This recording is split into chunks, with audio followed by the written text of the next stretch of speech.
MENSCHlife. I'm David Grossman. I'm Doris Epstein. We're delighted to be back. We have with us Dr. John Howarth. Welcome. From the High Adventure Ministries, Middle East representative from the High Adventure Ministries. Welcome. Thank you, David and Doris. Great to be with you again. Good to see you again. And you're just back from Israel. Yes, we just got back on the 24th of November after 11 days of working and volunteering for the disadvantaged in Israel. And you missed this awful fire. Yes, when we were there, it was uncharacteristically hot. It was in the mid to high 30s, sunny every day. And here it's supposed to be the beginning of winter with rain coming, and it was the opposite of that. So it was uncharacteristic, yes. The kind of heat and dryness. That's right. And the Israelis are so concerned about the lack of rain.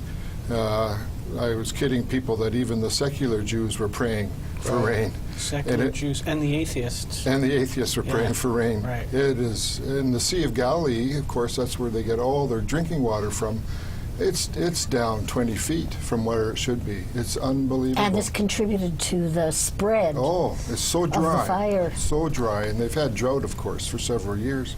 But yes, we left before the fire started, but we were right up in that area, in the Galilee, Mount Carmel area. So we're just feeling awful for what's happening and the people that have been killed and evacuated thousands. Yes.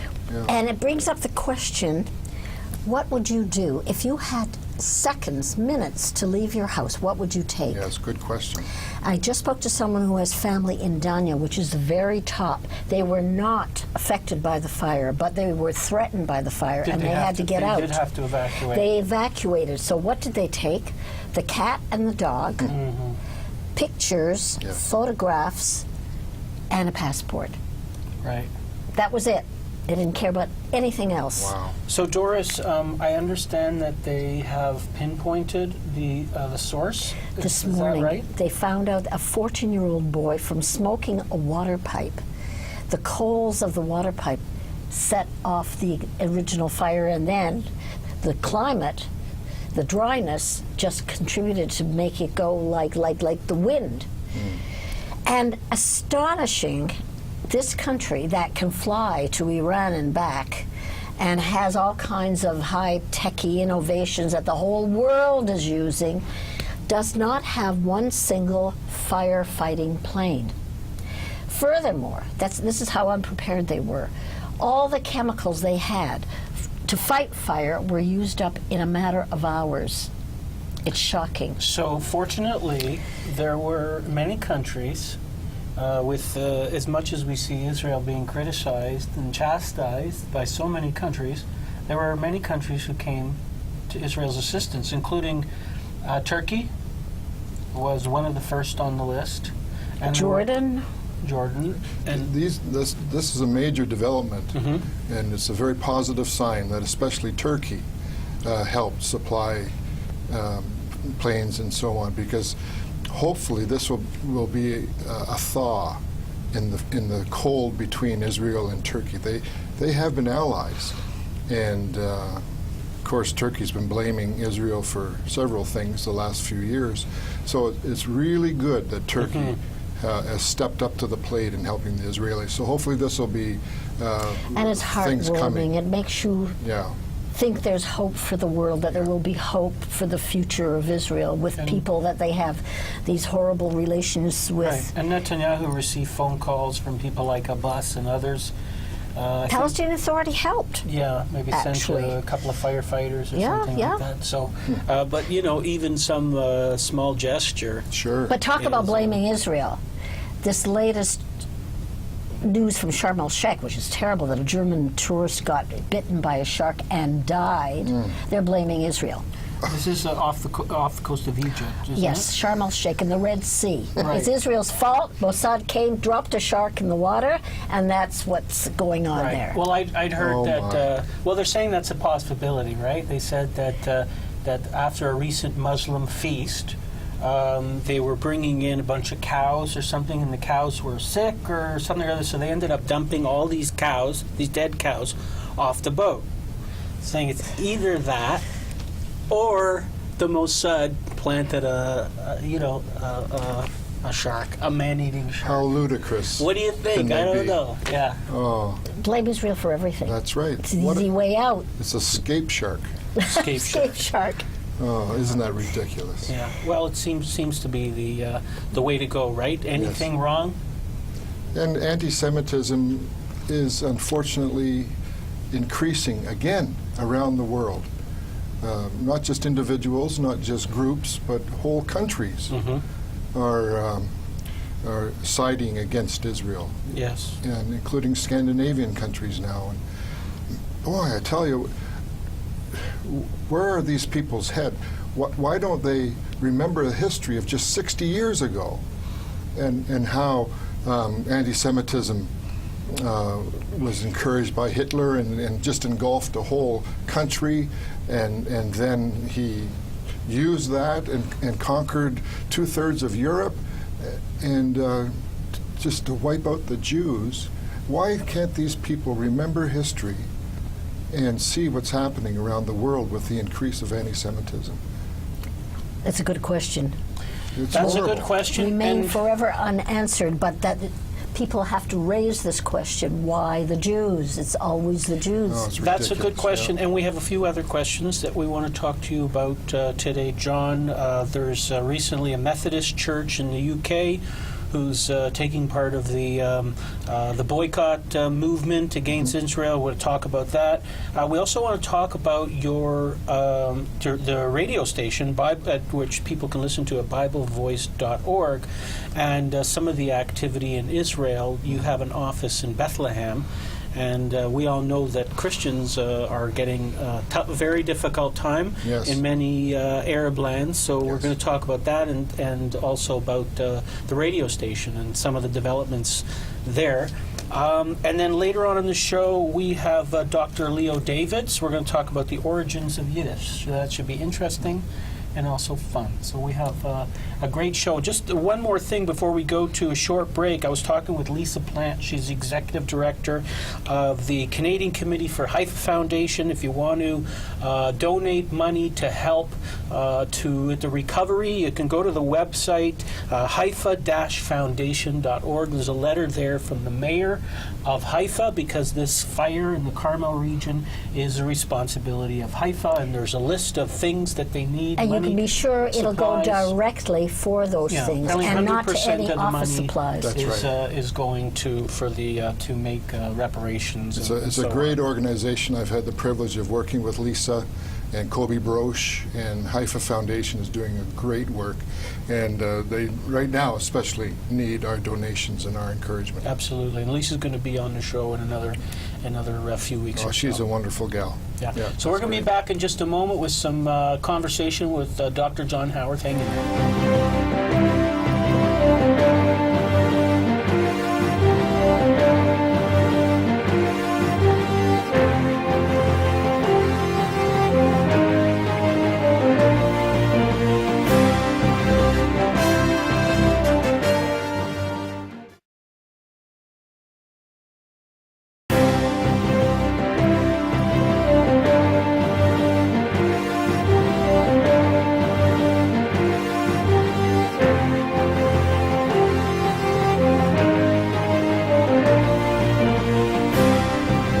Okay, we are back here on MENSCHlife. We have Dr. John Howarth. So, BibleVoice.org, High Adventure Ministries has this radio station, which can be heard in how many countries, John?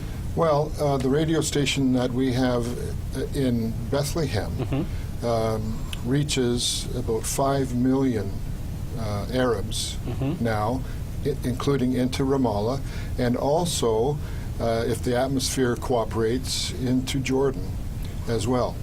And it's owned and operated by a Christian Arab in Bethlehem, and we help build the station, we help build the radio tower, we pay for radio time, and 3 hours in the morning and 3 hours in the evening, High Adventure Ministries has Christian broadcasting. A lot of Christian music, reading of the... In what language? In English. At this time. And we hope to develop Christian programs in Arabic as well. So a lot of reading from the Hebrew Bible in English and the New Testament in English. And it's not an easy venture. And Well, what is life like in Bethlehem for Christians? it's getting harder and harder. And Do they allow you to do this? they are allowing the owner and manager of the station to stay on the air, but they are increasingly, the PA is increasingly making it harder for him to discourage him so that he'll give up. For example, the economics of the region, of course, are not good, and thousands and thousands of Arab Christians have left Bethlehem because of the persecution. And so the PA is increasing the amount of money, the cost for a license every year, and the cost is exorbitant, to the point where our friend, the manager and owner of the station, can barely pay just for the license to stay on the air. So this is one of the things that they're doing. He has been hauled up on the carpet before the PA 2 or 3 times, and threatened and warned. And the last time, which was in 2010, an unsuspecting Christian who had visited the station in Bethlehem went home to the States and put it on a website and actually put an Israeli flag outside the office and studio of the radio station. Well, the PA, you know, they look for any signs like this. You mentioned it's just like the CRTC. They Yes. actually listen to the programs. They actually look at the websites. When they saw a link between Israel and this radio station, well, they just hit the roof and they hauled our friend up on the carpet again. Right. And so not only do they hate the Jews, not only do they hate the Christians, but any link, even suspected link, with Israel is particularly onerous as far as the PA is concerned. I think that's pretty amazing, though, that they're even allowed to broadcast. Mm-hmm. Don't you I mean, you know, we hear, like, they're allowed to broadcast, and there's some censorship going on, but, you know, if he says the wrong thing, something they don't like, they give him a hard time. But he's still allowed to broadcast into 5 million But till homes. when? It looks like they're making it harder and They harder. are. Now, most of the broadcasting, most of the hours in the day is in Arabic, and it's about community events, it's about health issues, and It's not just about Christian no, that's messages. right now. That's only 3 hours in the morning and 3 hours at night. Which, by, as you say, David, that's a wonderful opportunity, and we thank the Lord that we have that opportunity. But it's getting harder and harder. You think about the issue of free speech here in Canada. Is you know, we were talking before about the CRTC, Canadian Radio. What does that stand for? Canadian Radio Telecommunications. So if you have Commission. something on TV or radio, I know Zelda Young, who has a show here, a Jewish radio show in Toronto. She is hounded Yes, by she the is. CRTC, and we had speakers who've tried to come to universities, and the speakers who are on the right, I guess, are shut out. Daniel Pipes. Daniel wasn't allowed. Pipes was one, yeah. So you have this happening. And then they get the nutcase from Scotland, Galloway. Galloway. Yeah, Galway's allowed. The He's people allowed. on the left Yes. are allowed. It's asinine. But the Excuse people me. on the right It's are not. unbelievable. And Daniel Pipes has a positive message. Oh, he's I mean, tremendous. he talks about Islam, but he also talks about the fact that he believes in moderate Islam and that there's hope for Muslims to Coexist. coexist.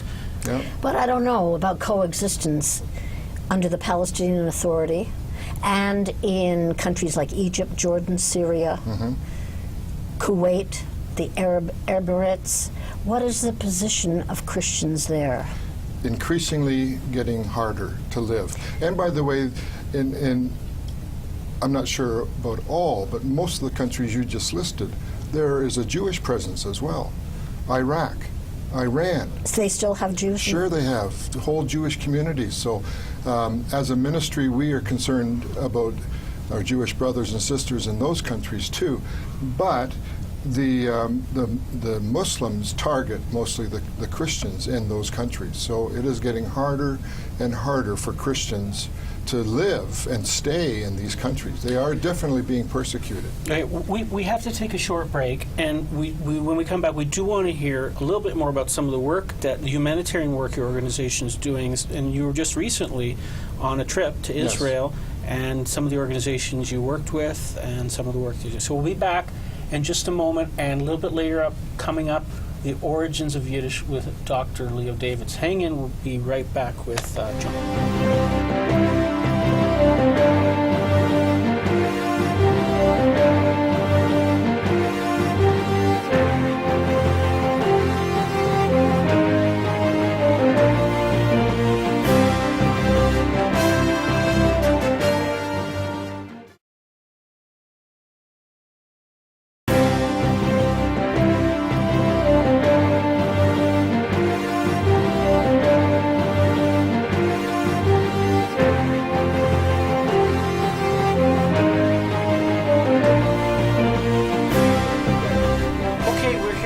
Dr. John Howarth from High Adventure Ministries, Middle East representative. Dr. Howarth, you were just recently on a trip to Israel, humanitarian trip, which is a big part of what your organization's, the church's mandate is. You want to tell us a bit about the trip, some of the organizations you worked with? Oh, I'd be happy to. This was a dream come true for me.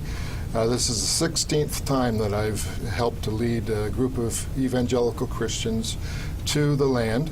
And High Adventure Ministries has a policy now that wherever they have a radio station, even if it's one radio station in a country, like Uganda, for example, and like Israel and Bethlehem, then we also are committed to doing humanitarian projects to help the disadvantaged in that country. So this was a dream come true. I've wanted to do this for years. And Don and Marty McLaughlin, my leaders in the ministry, they and I led 7 volunteer workers to go over to Israel. And these dear folks, all evangelical Christians, they paid to come and work for Israel, both Arab and Jew. And so we spent 11 days of working really hard physically every day. We worked with organizations such as Hatzon Yeshaya, which means prophecy of Isaiah, and chapter 14, where God talks about the chosen fast for his people, that when devoted people, starting with Jews and as well Christians, when they fast before the Lord, then we are also to take care of the poor who don't have enough food. So Abraham Israel has started 6 soup kitchens around Israel. The headquarters is in Jerusalem, and they have a large warehouse there as well. And they have food kitchens in Ashkelon. We worked there for a day preparing and serving food. And also, I can never remember the name. Leket? Letzion. Tzion Yeshaya? Yes. Okay. Thank you. Yeah. Just south of Tel Aviv Right. is another soup kitchen that we've worked at before as well. And so people paid for their own trips? Yes, they paid to come with us. And you're working with Israeli organizations? Yes, Jewish Israeli organizations. Another one, Leket Israel, is a food rescuer. That includes table-to-table organizations. So if people want to come with you Yes. on your next trip, does it matter if they're Jewish or Christian? Well, we want to get Christians over there to help, but we sure would like the support of our Jewish friends as well. Prayer support, financial support to help these organizations. We left. Not only did we work with these groups, but we tried to leave some money as donations for their cause as well. Leket gleans and rescues food from farmers' fields and then takes it to food banks and soup kitchens. So we did that for a whole day. We worked with Beit Izzy Shapiro, which is a medical treatment center in Ra'anana for handicapped children, It's an mental and amazing physical. place. I was there. It's amazing. And I have tears when I think about it. We The work they're worked- doing with such handicapped children. it was such a privilege because one of the things they make money doing is putting packages together for Hanukkah. And so we put these packages together for the ministry there to sell, but we worked side by side with the elite IDF intelligence soldiers. It was phenomenal. So we're hand in hand, side by side with these young men and women who are the top of the top, who were there volunteering on their time off to help bait Izzy Shapiro. What a privilege, and we got to talk to these young people, and oh my goodness, it's just heartbreaking, but heartwarming as well. Yeah. Tell me, how were you received in Israel? Was there mistrust? After all, you're a Christian organization. Yes. Christians don't have a good track record No, with Jews unfortunately, for 2,000 we don't. years. If you lump all Christians together, And they do. They're they not do. aware. That's the problem. Are they aware? That's Are they the aware problem. that there's Catholics, there's Presbyterians? No. I would say the average Jewish person on the streets of Haifa or Tel Aviv or Jerusalem, they do not understand what we call in general Christendom, where you lump all the people who call themselves Christians, and often it's because they're not Buddhist, Hindu, or Muslim, or whatever. There is a lot of misunderstanding among the Jewish community. But we were received very well. When we had to explain at Ben Gurion, when we had to explain at checkpoints why we were there, the Israelis were just incredulous. And these hard... But you had to explain. Well, yes. But everyone has to Yeah. explain. What are you doing in the country? Are you here as a Oh, I tourist? see, I see. Are you here on Security. business or Yeah. whatever? So these hard-nosed bureaucrats, it was great to see the light bulb come on and just a smile on their face when they realized that here are 10 people who have paid to come over and help them in practical ways. Okay, we are unfortunately out of time, but John, I want to thank you very much for coming in again and updating us on some of these things. I just want to mention again, if people want to find out more about the organization, BibleVoice.org, they can listen to the radio station. Is it Yes. online? Yes, it is. Okay, so they can do that. And then there's also the other website is hagcm.org. Yes. And That talks more about our humanitarian projects in different countries in the world, and that would give a good overview as well. We would love, I would love to see my brothers and sisters in the Jewish community support us financially, because again, in Israel we are working with Jewish organizations that are doing a wonderful job, and it's a privilege for us to partner with them. I think it's a good idea. I know we've received a lot of support from the Christian community. It says it in the Bible, right? Yes. What's the quote?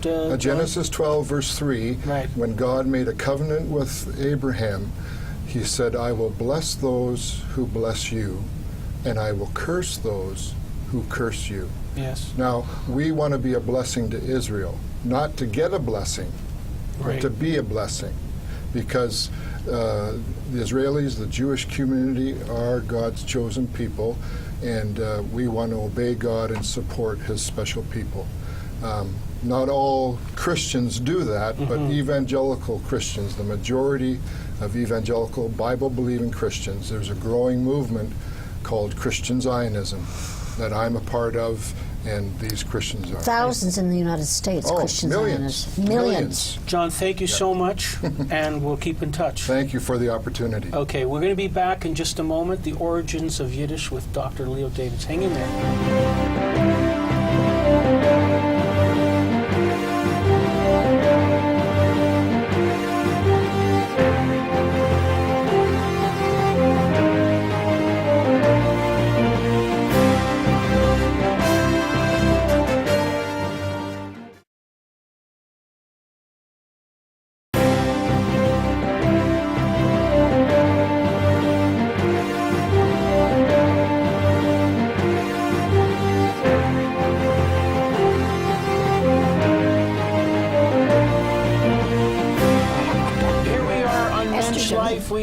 Dr. Leo David's with us. He is a professor emeritus from York University. We're going to give you all the proper credentials. Sure. We're so pleased to have you with us. Dr. Davids, we want to talk about the origins of Yiddish. This is a language that, I don't know if it's still, some people saying it's a dying language that gets bigger all the time. Well, it gets bigger with Right. festivals and younger people. There are non-Jews all over the world that have klezmer orchestras. The Warsaw Yiddish Theater, I saw it myself, are all non-Jews, and it's totally in Yiddish. Classics. All non-Jews? All non-Jews. The Warsaw Theater. In Yiddish. There is a klezmer group I heard about years ago called the Klez Goyim. Nice. Klez Goyim. Is that a nice combination? Very good. Okay, so tell us, where does the language, when did it originate? Where does it come from? Well, it feels like it's been around forever, but it hasn't, Leo. About what's the time frame that we know Okay. it started? Actually, there's a very long evolution. And the components of Yiddish that we see today were quite different if you go back 800 years, 1,000 years, and earlier. The basic idea of Yiddish is that Yiddish is the language actually spoken by Jews among themselves. Okay? Jews have to speak to the larger population amongst whom they live in whatever the local language is. But when Jews talk among themselves, that's how I would define however they speak to each other internally within the community. That's Yiddish. Now that changes over time. You're looking at an early period when the Jews get to Europe via Rome. So that's the map. We're going to bring up this map. The map, yes. And it shows them coming from Israel. From Israel. And when did they start leaving Israel? Well, they started leaving Israel in small numbers even before the destruction of the Second Temple. In other words, you're talking around the time of Jesus, really, to make it plain for the audience. Around that time, a few Jews began to go to Rome for business, for politics, for whatever reason. Okay? Rome was the center of the world, so to speak. You know, The New capital York. of the big empire. And as Israel was under the Roman Empire for a century or two before the destruction, and the destruction is around 6970 of the Common Era. There's a Christian year, 6970. Today we have the Christian year 2010, right? The Christian year 6970 is in the Second Temple was destroyed by the Romans. 69. 69, Oh, 70, okay. in that area. Okay, gotcha. Yeah, okay. Yeah. Now, at that point, you had a few Jews had come to Europe from Israel because they had business in Rome. They had to deal with the Senate or with whoever. But there was no large community, okay, in Europe. With the destruction, Jews were brought in as slaves to Rome. They were marched, you know, through the capital city. Hey, look, we got all these guys in chains, whatever.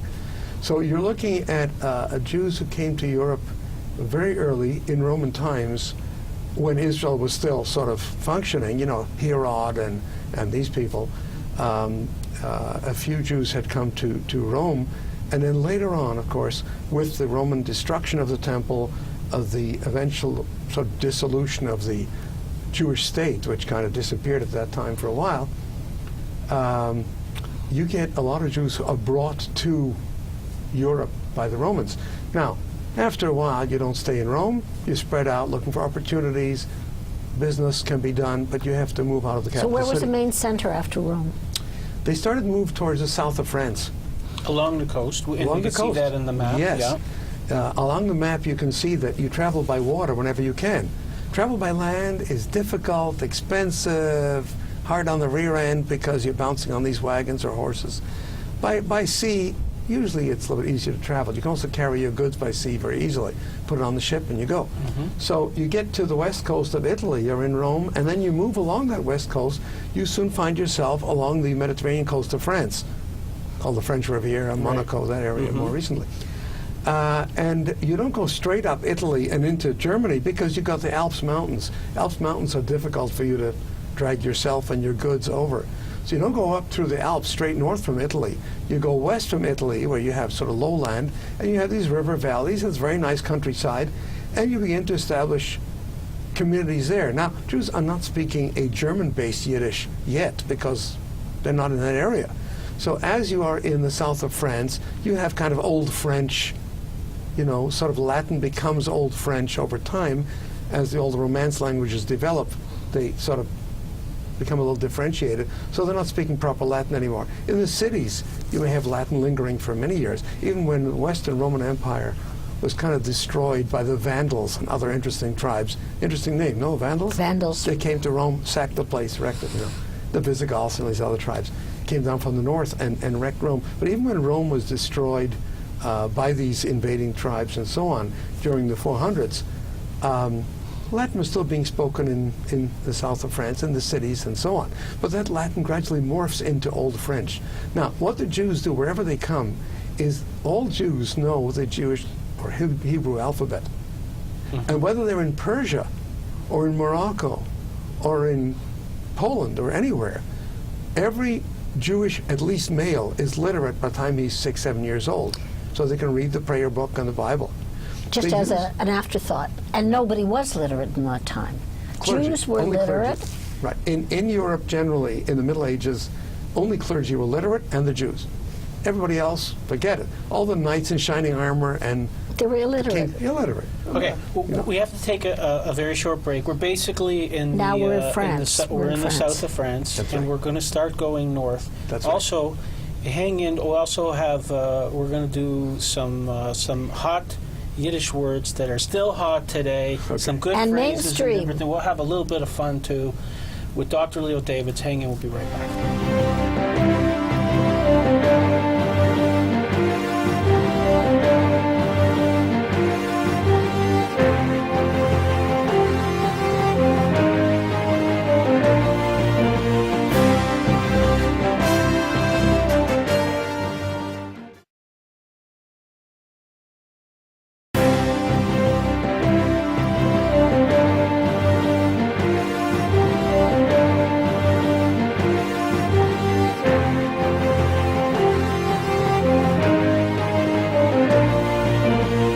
Okay, we're back here in MENSCHlife with Dr. Leo Davids. So now we're in the south of France, Right. and where do we go from here?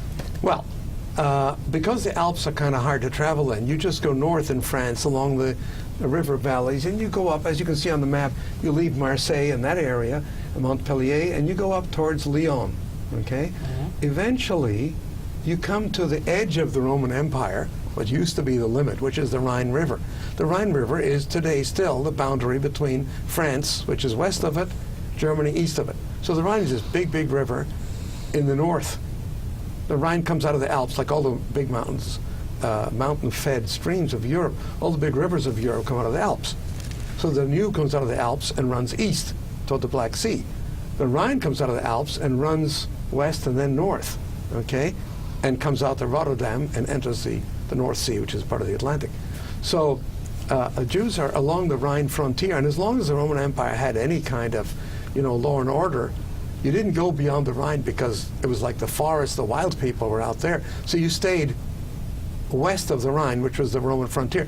But after the Roman Empire is gone, a century, 2 centuries, 500, 600, the Rhine is no longer that scary barrier beyond which you dare not, go into the forest. And so people start moving eastward. Again, you're a business person, you're a peddler, you're whatever you're doing. If you have 50 people in one place and the next town has nobody, go to the next town where you can make some money. So you spread out and you look for opportunities and you go beyond the Rhine. Now you're in German-speaking territory. So now the Latin, which has morphed into Old French, the Jews are writing it using Hebrew alphabet, but they're really Okay. writing Old French. So Rashi, the well-known Bible and Talmud commentator, who works with Old French, and in his commentary, we read it in Hebrew, but he says, and in Old French they call it da-da-da-da. Old French is called by Rashi la'az. La'az, which some people say is Hebrew for Lashon Am Zar, the language of an alien people.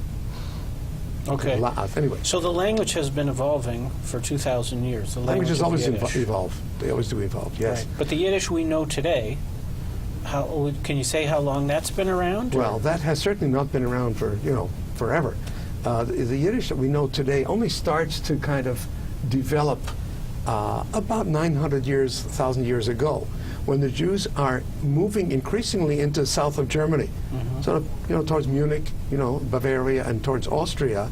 If you go further north, it's a lot of snow, the weather is a little bit heavier, so you stay in the south of Germany. There's mountains, but the climate is not bad. and you spread east. We're looking for business opportunities, making little settlements.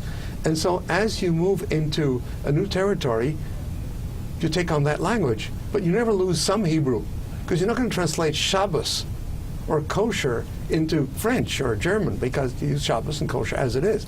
So what you're always getting is a core of Hebrew words kept in Hebrew, which Jews among themselves all understand. They don't have to translate it into something else. Go call tefillin phylacteries. Right. I mean, what's the point? But even the word Shabbos Right. is changed from the original. I mean, the proper Hebrew is Shabbat. Well, the Sephardic type Hebrew, which is official in Israel. Right. Which is the original, and where, Okay. it's hard to know. Right. Which came earlier. But the Ashkenazic Hebrew says Shabbos, in Israel it says Shabbat, which is the sort of North African Jewish Sephardic pronunciation. In any case, so those words are kept. So wherever you go, Jews are speaking the local. To each other, they're speaking the local with a lot of Hebrew mixed in, of words that don't need translate, everybody knows what they are, and writing this in Hebrew alphabet, because that alphabet is universal among Jews. So you can write Persian with Hebrew alphabet, Arabic with Hebrew alphabet, German with Hebrew alphabet. You can do that. Okay, we're going to take a short break. When we come back, we're going to talk about how Yiddish is used today. We just don't have enough time to.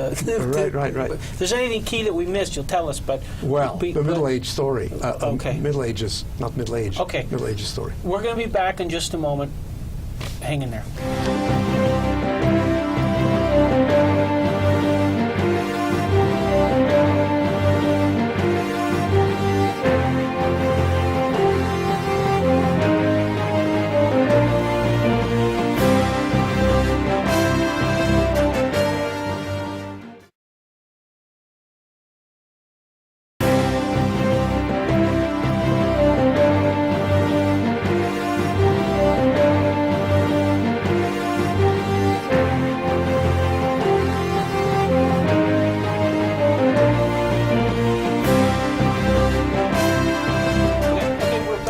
Dr. Leo David. So we're good. We will get into this. We've got enough time, but we want to move through Europe here. We're now in Germany. So where do we go next? Well, until the Crusades begin in 1096, things are pretty quiet. You're in Germany, you're doing business, you're good with your neighbors, everything is cool. 1096, the Crusades begin. And on the way to the Holy Land, which they want to fight the Muslims, before they get there, they fight the Jews. Now, the Jews have no power, the Jews have no army, no anything. So a lot of Jews are killed starting 1096. The Crusaders, before they get to Italy, to take ships to go to the Holy Land to fight the Saracens, the Muslims, the Moors, before they go there, a lot of Jews are killed. And after that, the Crusaders come back and say, you know what? We fought those unbelievers. How about the unbelievers who live among us here in Europe? We're going to expel them. We're going to get rid of them. And so in the 1200s, 1300s, like after the Crusades kind of died down, etc., there are expulsions. And all through Central Europe, Western Europe, Jews are told you can't live here anymore. So where are you going to go?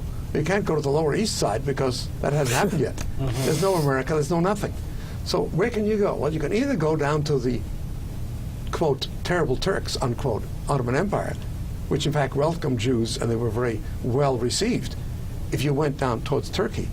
Or you could go sort of northeastish and go into Poland, Ukraine, Lithuania, which at that time didn't have a middle class, didn't have a lot of literate people, that's for sure, and said if the Jews will come in and they'll do business, they can keep records because they're literate, all kinds of virtues, let them come. So 1200s, 1300s, when the expulsions sweep across France and Germany, and the Jews are told they can't live there, as they go east, they are always welcome as the new business class, middle class who developed the country economically. And it worked. The Turks said, we're good here.